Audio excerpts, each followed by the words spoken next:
Durante um experimento para encontrar a cura de uma rara doença sanguínea, o Dr. Michael acidentalmente se transforma num sanguinário vampiro e também leva alguns aí com ele nessa jornada. Essa é a sinopse de Morbius, novo filme da Sony, usando agora outro vilão e tentando pegar carona no sucesso de bilheteria de Venom. O filme é dirigido por Daniel Espinosa e protagonizado por Jared Leto.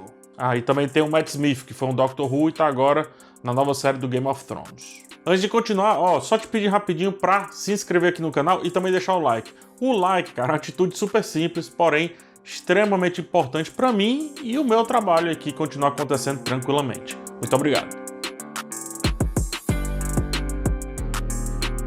Vamos lá, gente. O filme ele não se dedica a si mesmo, tá? Ele não se dedica à própria história. O prólogo vende essa jornada aí do Dr. Morbius em busca da sua cura e também da cura de um amigo dele, né? O Milo, é o apelido do garoto, pelo menos é o Milo. Só que como quem não gosta do próprio assunto, desse assunto abordado, o roteiro ele fica todo o tempo fugindo dos pormenores, entrega um longo flashback, depois, apesar da duração longa, não aprofunda em nada, né? Aí também não gosta desse assunto, aí depois pula já para o assunto do hoje, o hoje relacionado ao filme, obviamente, que em seguida já pula para um outro momento, um momento mais decisivo, antes no meio do filme, inclusive. Enfim, são muitos saltos e não acalma para mostrar os já poucos elementos ali dispostos na história. Morbius tem uma jornada muito básica, muito de boa, assim. Ele quer achar a cura e pronto, não é nada mais do que isso. Do processo, o amigo vira inimigo, coisa que é super batida também, né? E também coisa que era muito óbvio, afinal, era só contar o número de personagens e atores famosos ali no elenco. Então aí a questão passa a não só se curar, mas também resolver um dilema, né? Ou seja, se ele acha a cura, ele traz um problema para si. Se ele cura um amigo, ele traz um problema para mim, que por sua vez é também um problema para si. É uma jornada simples e uma jornada que permitiria facilmente que alguns descaminhos levassem o espectador a temas um pouco mais trabalhados, sabe? Temas mais introspectivos até, o que combinaria com o desenho do personagem que o Jared Leto fez aí pro Morbius. Mas em nenhum momento o texto tem interesse nisso. Em nenhum momento o caminho óbvio ousa ser superado ou levemente ignorado, ou pelo menos debatido, minimamente debatido. Interessante entender que, diferente da sua produção irmã, né, co-irmã, como dizem, o filme Venom, no caso, essa daqui não erra o tom. Tem algumas coisas acertadas aqui em Morbius, a tranquilidade de algumas cenas, bem como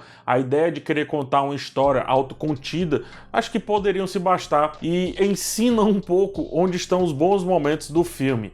Se essas poucas cenas contaminassem mais o todo, né, o projeto como um todo, como por exemplo o início do primeiro flashback, ou depois um diálogo dele, do Michael com o Milo, sobre a condição de ambos, né, que traz esse dilema que eu trouxe aqui agora, que traz esse dilema que eu trouxe, é ótimo, né, que apresenta esse dilema que eu trouxe, acho que faria tão bem que até o festival de clichês de um filme de super-herói, que parece que tá preso aos anos 90, lá nas adaptações de quadrinhos dos anos 90, acho que isso passaria tranquilamente. Michael Morbius é sim um personagem interessante.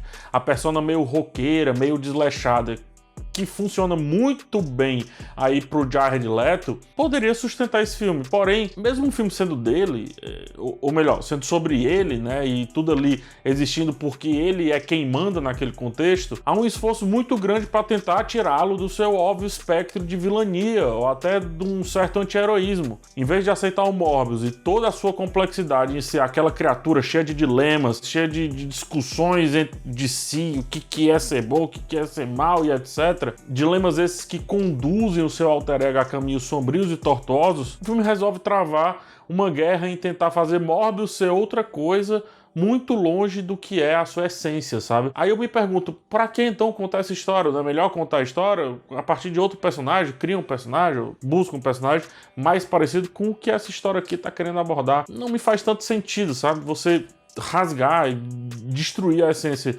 desse... Como é que eu posso dizer? Desse tropo que é a questão do médico e do monstro, porque quer utilizar a marca Morbius para ganhar dinheiro, para levar facilmente as pessoas ao cinema. Eu não sei, cara, eu acho que o filme ele se apega muito ao que tá na camada superior e pega caminhos muito distantes do que essa camada superior apresenta. Não sei se tá fazendo sentido o que eu tô falando. Um exemplo, tá? Só pra ficar bem claro. Eu vou fazer um filme sobre o Papai Noel, mas eu vou desconstruir o Papai Noel e entregar o Grinch. Ou vice-versa, quer que seja. Tá, então faz o filme do Grinch, cara. Entendeu?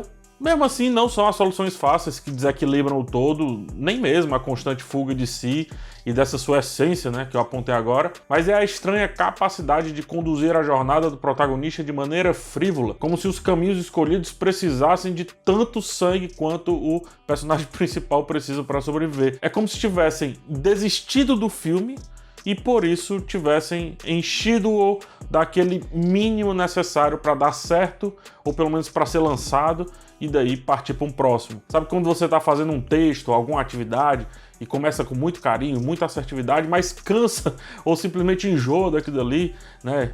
Ou vê que não vai dar em nada, que eu acho que é o caso aqui. Eu acho que é mais ou menos esse caminho que o Morbius descamba, sabe?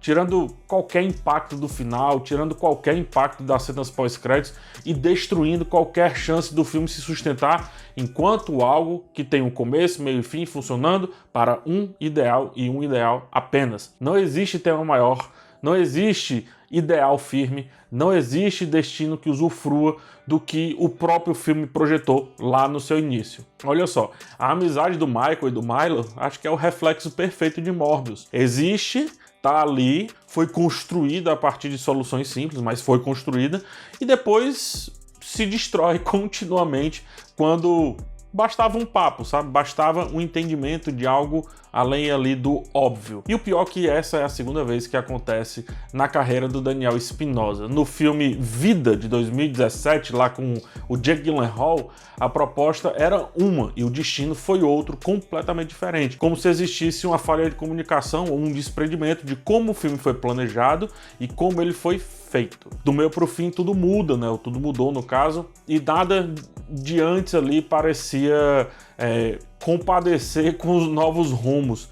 E Morbius fez exatamente isso, sabe? Acho que pior, parece gostar mais disso, mais de ser desconexo de si mesmo do que da própria história, como eu tô falando. Tem hora que parecem dois filmes em um, tem hora que parece o piloto de uma série que vai ser cancelada. Sabe? Quando você vê uma série que diz assim, cara, não vai sair nada daí. E aí parece que quem estava envolvido também percebeu isso e entregou perfeitamente o piloto de uma série que vai ser cancelada, entregou perfeitamente um personagem que, por esse filme em si, parece insuficiente, sabe? Dá a ideia de ser insuficiente a ponto de ter uma história para si, a ponto de ter minutos e minutos de tela para si. Morbius precisava aí ser um vilão de fato. Morbius precisava de um heroísmo do lado dele, um heroísmo mais clássico, que o colocasse no arquétipo correto. Jared Leto tá bem no papel, não foi desperdiçado, mas é só.